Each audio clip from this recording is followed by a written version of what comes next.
हमारे चैनल को सब्सक्राइब करें और बेल आइकन दबाना ना भूलें। दरभंगा के बड़ा बाजार स्थित करोड़ों रुपए के सोना लूट कांड में पुलिस ने मास्टरमाइंड विकास झा को गिरफ्तार कर लिया है। एसटीएफ ने विकास झा को धर दबोचा।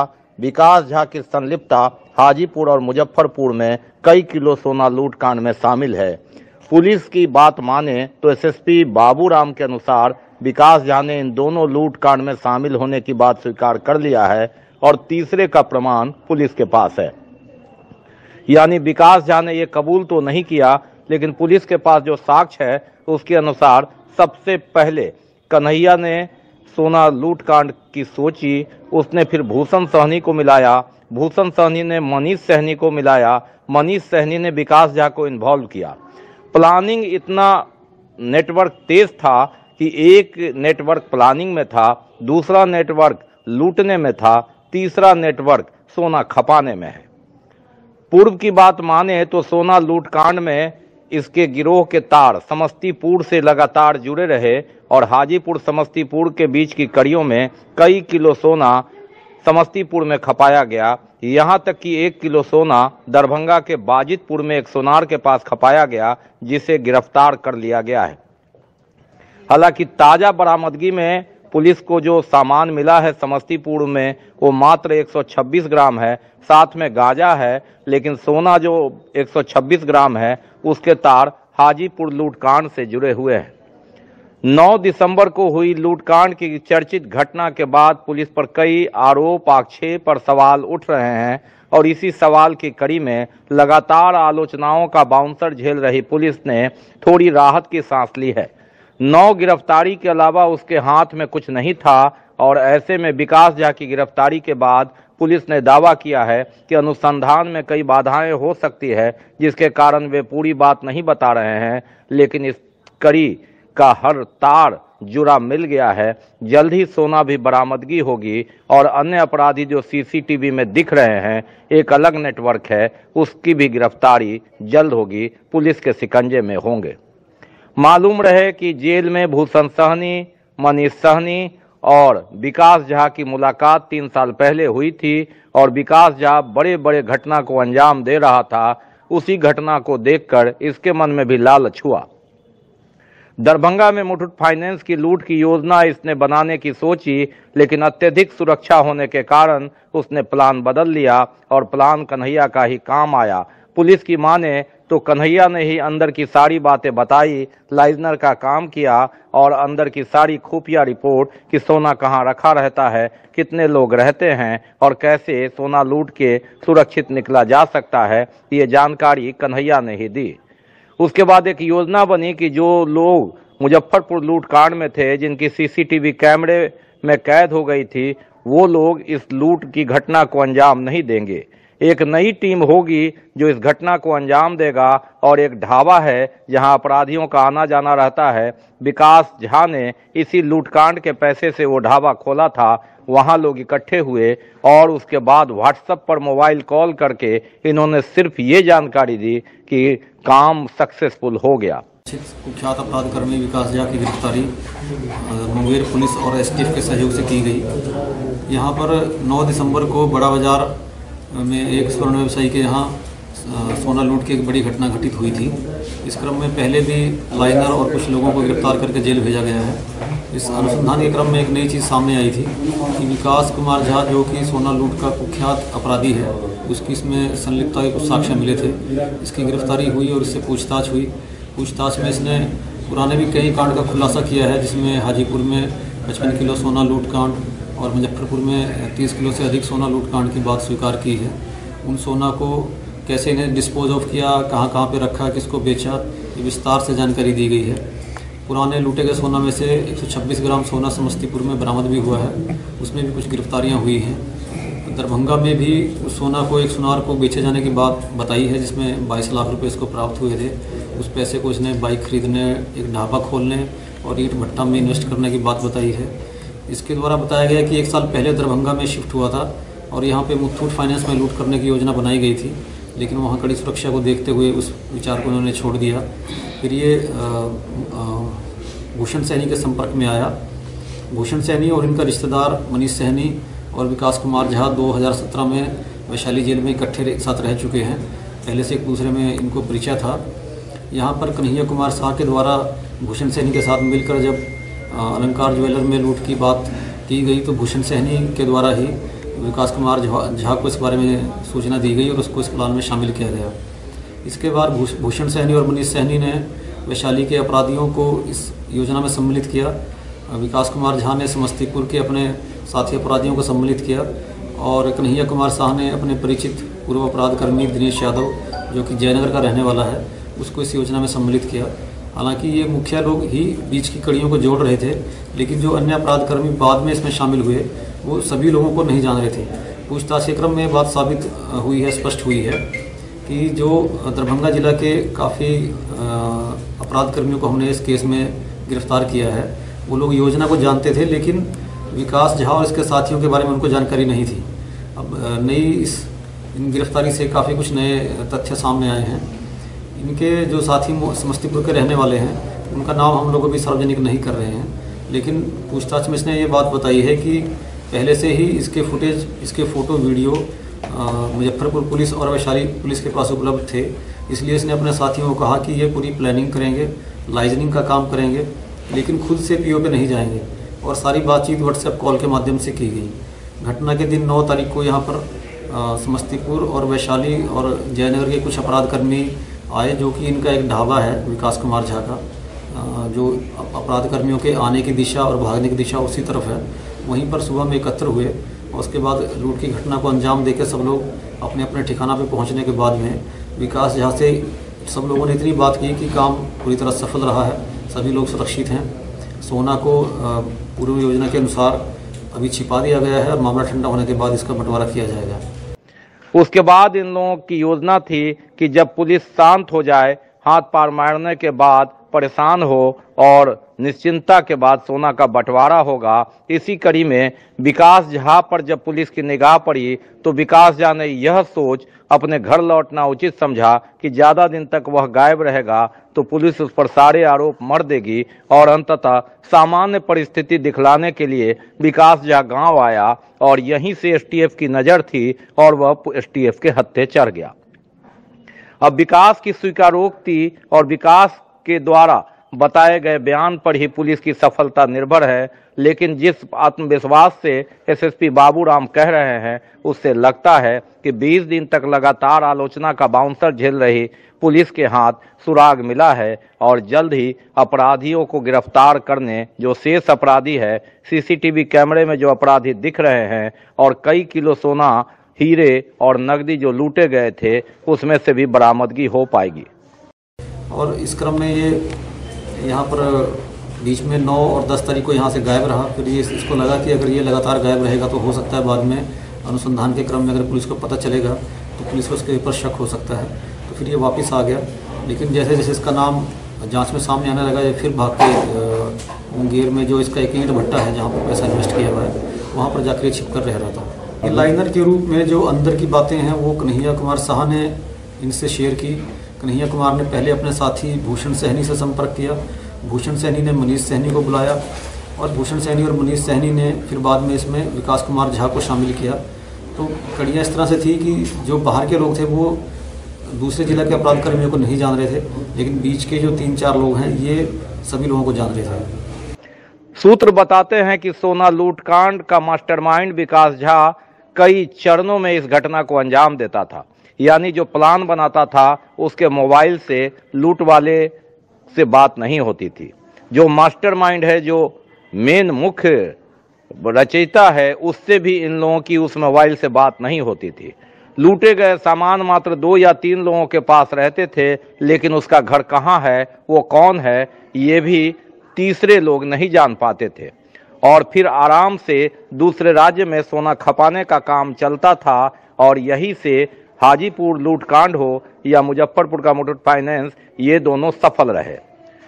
पुलिस की बात माने तो तीसरी बड़ी योजना दरभंगा में इसी टीम ने दिया, जिसमें कई विंग शामिल थे और उसी कड़ी में जो रचनाकार हैं, जो सुराग है, उसे पुलिस ने हिरासत में लिया और धीरे धीरे इसकी कड़ियां खुलने लगी और विकास झा ही मास्टरमाइंड है जो एसटीएफ के हत्थे चढ़ गया। एसटीएफ, सीआईडी और दरभंगा पुलिस लगातार हाथ पांव मार रही थी। एसटीएफ और सीआईडी के डीआईजी तक यहां आए थे, एसएसपी, यहां तक कि जो मिथिलाज रेंज के आईजी हैं उन्होंने भी लगातार कैंप किया। यानी पुलिस ने अपनी सारी शक्ति झोंक दी। समस्तीपुर पुलिस हो, दरभंगा अन्य थानेदार हो, सभी ने भरपूर कोशिश की और अंततः पुलिस इस निष्कर्ष पर पहुंची कि मास्टरमाइंड विकास झा ही है जो सामान्य परिस्थिति बनाने में लगा है, लेकिन असली सूत्रधार वही है और उसी पर उसकी नजर थी। और जैसे जैसे उसकी गतिविधि थी, एसटीएफ नजर रखे हुई थी। और 2 दिन पहले जब वह अपने गांव आया यह दिखाने के लिए कि वह सामान्य परिस्थिति में है, तो ऐसे में एसटीएफ ने उसे धर दबोचा। और पुलिस के अनुसार अब इस सोना लूट कांड के तार 20 दिन के बाद खुल रहे हैं, जुड़ रहे हैं, लेकिन सामान बरामदगी के मामले में पुलिस के हाथ अब भी खाली है। अब देखना है कि 20 दिन के बाद जिस आत्मविश्वास से एसएसपी बाबू राम ने मीडिया को संबोधित करते हुए पूर्ण आश्वस्त किया है व्यापारियों को, चैम्बर ऑफ कॉमर्स को, पत्रकारों को, मीडिया को, जनता को, कि कुछ बात वे नहीं बता रहे हैं, लेकिन जल्द ही सब सामने होगा।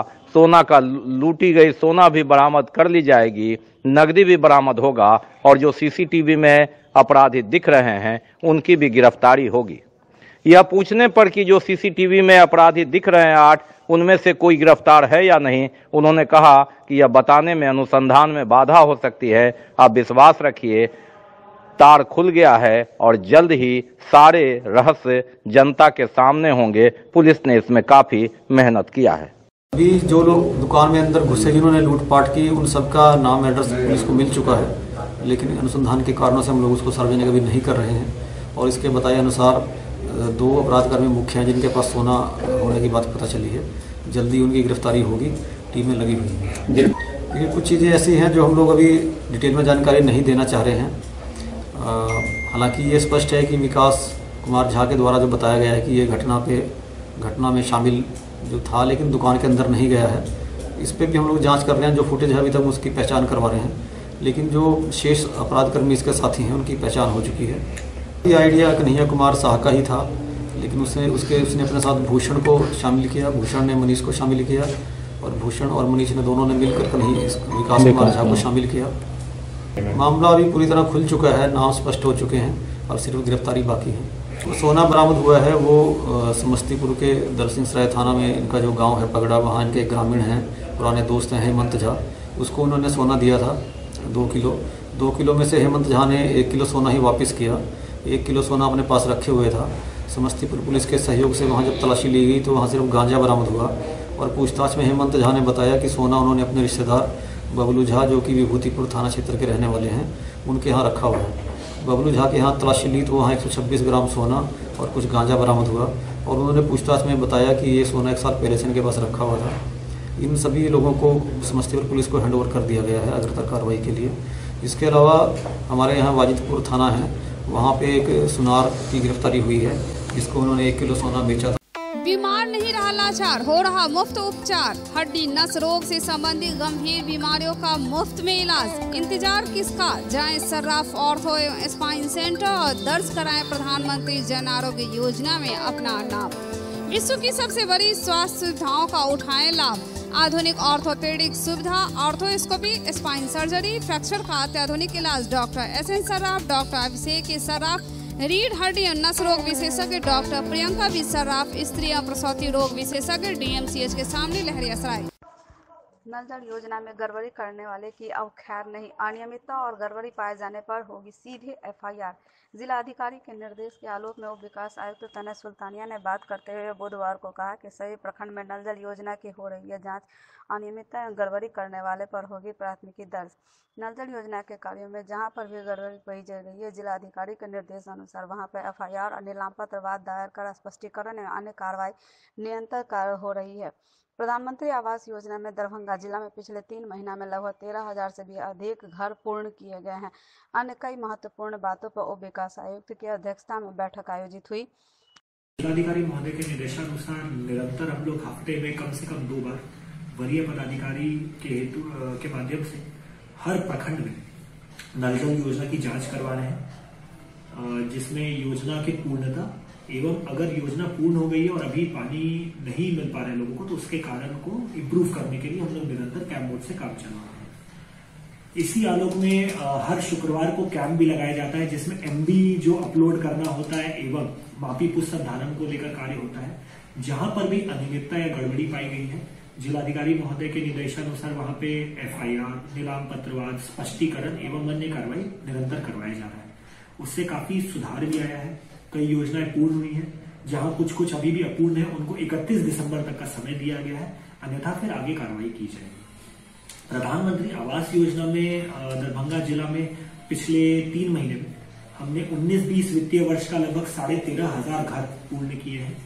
पुराने जो हमारे 16-17, 17-18 के घर थे, वो भी 2,250 घर पूर्ण हुए हैं। अभी जो विभागीय मेन फोकस है कि जो हमारा परमानेंट वेटिंग लिस्ट होता है उसमें क्लियर करना है, या तो उसको हमें रिमांड करके हटा देना है या सैंक्शन करके उसको आगे स्वीकृति देनी है। उसमें दरभंगा जिला का बिहार में सबसे ज्यादा टारगेट था, लगभग 84,700। उसको घटाकर हम अब 20,000 पे ले आए हैं। लगभग 64,000 डेटा को हमने क्लियर किया है और आगे भी हम लोग इसको 2 दिन में करके कैंप बोर्ड में क्लियर कर दिए जाएंगे। फर्स्ट इंस्टॉलमेंट, सेकेंड इंस्टॉलमेंट को भी लेकर निरंतर कैंप बोर्ड से कार्य कराया जाएगा। आयसा बिहार राज्य परिषद की 2 दिवसीय बैठक मिथिला विश्वविद्यालय परिसर में आयोजित हुई। बैठक से पहले शिक्षा, स्वास्थ्य, रोजगार व किसान आंदोलन जैसे मुद्दे पर कन्वेंशन का आयोजन किया गया। कन्वेंशन से पहले बाबा नागार्जुन की प्रतिमा, भीमराव अंबेडकर की प्रतिमा पर माल्यार्पण के साथ कन्वेंशन की शुरुआत की गई।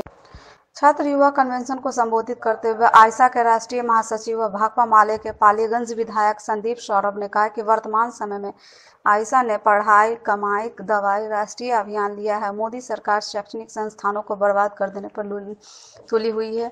ज्ञान, विज्ञान, तार्किकता पर विश्वास न कर मिथ्या को बढ़ावा दे रही है। हमारी मांग ये भी सरकार से है कि जिस तरीके से गांव देहात में मनरेगा है, ग्रामीण रोजगार गारंटी योजना है, उसी तरह का योजना सरकार को शहर में रोजगार देने के लिए उसी तरह की योजना लानी पड़ेगी और उसका एक ड्राफ्ट तैयार करके हम लोग सरकार को देंगे, शहरी रोजगार गारंटी योजना। क्योंकि गांव देहात से भी जो लोग कमाने धमाने निकलते हैं वो शहर की तरफ जाते हैं और कोई भी मंदी आए, कोई भी देश के अंदर कोई रुकावट आए, आर्थिक रुकावट, उसका सबसे बड़ा असर जो है वो सीधे सीधे शहर पे पड़ता है और बड़ी संख्या में लोग वहाँ पे बेरोजगार हो जाते हैं। तो शहरी रोजगार गारंटी योजना की हमारी मांग है, हर बेरोजगार को सरकार बेरोजगारी भत्ता दे और एक व्हाइट पेपर इस संदर्भ में जारी करे सरकार कि आप रोजगार को कैसे डील करेंगे, रोजगार कैसे देंगे। स्वास्थ्य सुविधाओं को अगर देखें तो सीधे सीधे स्वास्थ्य को लेकर के बिहार में वो ज़्यादा दिखता है कि आप बिहार में दोहरी नागरिकता एक तरह से कह सकते हैं। एक तरफ तो बड़े बड़े अस्पताल खुल रहे हैं, महंगे अस्पताल खुल रहे हैं, लेकिन 80% से ज़्यादा आबादी जो है वो वहाँ जा ही नहीं सकती है। उनको कुछ भी हो जाए वो वहाँ जा नहीं सकती है, लोगों की जाने जा रही है। सरकारी अस्पतालों में एक तो इतना कम बजट सरकार दे रही है कि उनकी स्थिति बहुत लगातार खराब होती जा रही है। पूरे बिहार में एक माने सरकारी और टिकाऊ जिसको अस्पताल कह सकते हैं पीएमसीएच, लेकिन आज पीएमसीएच की दशा क्या है? वहाँ के जूनियर डॉक्टर्स जो हैं वो अपने स्टाइपेंड को बढ़ाने के लिए पिछले 7 दिनों से आंदोलन कर रहे हैं, हड़ताल पे हैं। हज़ारों लोग वहाँ पे भर्ती हैं, कईयों की मौत हो चुकी है, लेकिन सरकार से अभी तक कोई भी अधिकारी उनसे बातचीत करने तक नहीं गया है। तो ये दिखा रहा है कि सरकार कितनी संवेदनशील है। ब्लॉक स्तर पे जो अस्पताल हैं, अनुमंडल स्तरीय अस्पताल हैं, प्राथमिक स्वास्थ्य केंद्र हैं, पंचायत स्तर पे जो उप स्वास्थ्य केंद्र हैं, कहीं पे भी डॉक्टर का पद जो है वो भरा हुआ नहीं है। जबकि मेडिकल की पढ़ाई बच्चे कर रहे हैं, उनको वहाँ रोजगार नहीं मिल रहा है और जो पेशेंट हैं वो मर रहे हैं। तो इसलिए सरकार से हम लोग विधानसभा में भी इस बात को उठाएंगे इस बार कि सरकार स्वास्थ्य व्यवस्था को लेकर के बिहार सरकार एक श्वेत पत्र लाए। एक बार चार्ज करें, 80 किलोमीटर चलाएं। I am electric, I am the future. No licence, no registration, no insurance, no pollution, only Yuvraj Hero Electric. Hero Electric करें सालाना 36,000 रुपए से भी ज्यादा की बचत। Easy finance available.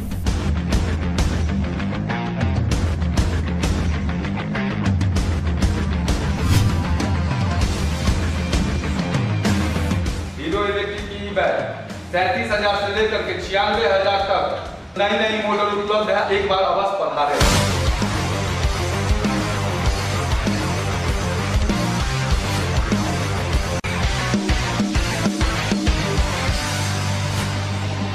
नमस्कार। युवराज हीरो इलेक्ट्रिक में आप सबका स्वागत है। Yuvraj Hero Electric, Saidnagar, Acme road, Laheriasarai, Darbhanga. Madhubani के सांसद अशोक कुमार यादव के बेटे के बयान के संदर्भ में मशकूर अहमद उस्मानी ने जवाब दिया कि कहा कि मधुबनी के सांसद अशोक कुमार यादव ने मेरे ऊपर एक बेहद झूठा, आपत्तिजनक, बेबुनियाद, मनगढ़ंत बयान दुष्प्रचार की मंशा की है। यह बयान उन्होंने यूट्यूब पोर्टल के जरिए दिया है। इस बार की जो जाली की लड़ाई थी वो बिल्कुल अलग थी और हमें जीतना भी बहुत जरूरी था, क्योंकि अगर हम हार जाते तो पटाखे पाकिस्तान में फूटते और जीत गए तो पटाखे हिंदुस्तान में फूटते। से 3 दिन पहले की बात है, मेरे पास लगातार अचानक से कॉल आने लगे और वो फ़ोन ये थे कि आपको जो है अलग अलग तरह के तमगे दिए जा रहे हैं, अलग अलग तरह की बात आपके खिलाफ की जा रही है, आपत्तिजनक बात की जा रही है। आखिर क्या बात है, आखिर क्या ऐसी वजह है जो इस तरह से आपके साथ बयानबाजी चल रही है? तो हमने कहा भाई क्या है, आप भेजिए। तो मेरे पास एक यूट्यूब वीडियो का लिंक आया, सांसद मधुबनी के श्री अशोक कुमार यादव जी का इंटरव्यू था। वो 1 मिनट कुछ सेकंड का वो वीडियो है, जो उसमें वो कहते हुए दिख रहे हैं कि इस बार जाले की जो लड़ाई थी, जो इस बार बिहार का चुनाव हुआ, जाले विधानसभा की जो लड़ाई थी, वो लड़ाई अलग लड़ाई थी, वो लड़ाई हट के लड़ाई थी। और अगर जाले में भारतीय जनता पार्टी या एनडीए गठबंधन अगर नहीं जीतता तो पटाखे पाकिस्तान में फूटते। और अब बीजेपी जाले से जीत गई है तो पटाखे हिंदुस्तान में फूट रहे हैं। और उसके बाद उन्होंने पाकिस्तानी एजेंट और न जाने क्या क्या उन्होंने हमें कहा, वो इस वीडियो के माध्यम से आप तमाम मीडिया बंधुओं को मालूम है। तो जब लगातार मेरे पास फ़ोन आने लगे, चूँकि मैं एक सेंट्रल यूनिवर्सिटी का छात्र संघ का अध्यक्ष रहा, मेरा संघर्ष केवल दरभंगा में नहीं, केवल बिहार में नहीं, बल्कि पूरे देश भर में संघर्ष है। चाहे वो युवाओं के मुद्दे की बात हो, चाहे वो गरीबों के मुद्दे की बात हो, चाहे वो किसानों की बात हो, चाहे वो पिछड़े वर्ग की बात हो, चाहे वो अगड़े वर्ग की बात हो, चाहे वो अल्पसंख्यकों की बात हो। हम लोग तमाम ऐसे मुद्दे जो जनहित के मुद्दे हैं, उन मुद्दों पे लगातार काम करते हुए आए हैं। और इसी वजह से मुझे देश भर से लोगों के कॉल आने लगे कि आप ही के क्षेत्र के मधुबनी लोकसभा के सांसद ने ऐसा आपत्तिजनक बयान दिया है, इस पे आप क्या कहेंगे? आपका कोई प्रतिक्रिया नहीं आया। इस बयान के बाद से जो पूरे देश में मेरे पास फोन आया, जो मेरा कैरेक्टर तो लोग बांटने का काम करते हैं, उनके खिलाफ जो है सब पाकिस्तानी हो जाता है, सांप्रदायिक विद्वेष फैलाते हैं, हिंदू मुस्लिम करने के लिए वो भारत पाकिस्तान का प्रयोग करते हैं ताकि उन लोगों को जो है हिंदू के नाम पर वोट मिले और दूसरे को बरगलावे। यही कह करके वो लोग शासन अपना कायम रखना चाहते हैं, जिसके खिलाफ कांग्रेस पूरी मजबूती से लड़ती है, लड़ती रहेगी। और हम लोग उनके इस गलत बात का हमेशा विरोध किए हैं और विरोध करेंगे और उन लोगों को गलत साबित कर देंगे। Global health care and diabetes research centre, जो बिहार में पहला अंतर्राष्ट्रीय तकनीक एवं आधुनिक सुविधाओं से लैस सुपर स्पेशलिटी डायबिटीज केंद्र है, जहां एक छत के नीचे डायबिटीज से संबंधित सारी सुविधाएं मौजूद हैं, जैसे कि diabetes heart care, diabetes eye care, diabetes neuro care, diabetes foot care, diabetes pharmacy और डायबिटीज प्रयोगशाला। पता जीसस एंड मैरी स्कूल के पास, रहमगंज, दरभंगा, बिहार। किसान विरोधी 3 कृषि कानूनों को वापस लेने और सांसद का शीतकालीन सत्र रद्द करने के खिलाफ युवा कांग्रेस एवं कांग्रेस पार्टी के संयुक्त तत्वाधान मसाल कांग्रेस आक्रोशपूर्ण जुलूस निकाला गया जिला कांग्रेस पार्टी कार्यालय से। कांग्रेस के टाइम पे हमने उनके लिए खास सुरक्षा कानून लाया, हमने उनके लिए 2013 कानून लाया, कृषि कानून लाया था। आप उनको भी कमजोर करना चाहते हैं। हर वक्त आप अडानी दो उद्योगपतियों के चंगुल में जाना चाहते हैं और किसानों को भी देना चाहते हैं। हम आज पूरे देश में अपने नेता के आह्वान पर मसाल जुलूस निकाल कर विरोध प्रदर्शन किए हैं और ये निकम्मी पहली सरकार को जलाने का प्रयास किया है। ऑल इंडिया यूथ कांग्रेस के निर्देश पर दरभंगा जिला यूथ कांग्रेस के नेतृत्व में जो भारत सरकार द्वारा जो कृषि कानून बिल लाया गया है, उसके विरोध में देश के तमाम किसान महीनों दिन से भूखे प्यासे अपने सर्दी के मौसम में उस बिल को वापस लेने के लिए धरना पर बैठे हुए हैं। उसी किसान के बिल वापस लेने के लिए आज दरभंगा जिला यूथ कांग्रेस और कांग्रेस दल सब ने मिलके सरकार से बिल वापस ले, इसके लिए हम लोग ये आज पुतला दहन का कार्यक्रम किए।